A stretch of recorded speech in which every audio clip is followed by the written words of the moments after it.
Hi guys! Good afternoon and again.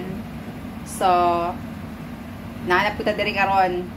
Makita na sad nato ko sa akong giluto. Ayay. Bitaw guys, nagluto ta karon og atay sa manok o mao ni siya ang forma. Naa siya. Medyo giadobo nato ang atay sa manok, pero guys, ang atong atay sa manok aro din siyang butangan og gulay.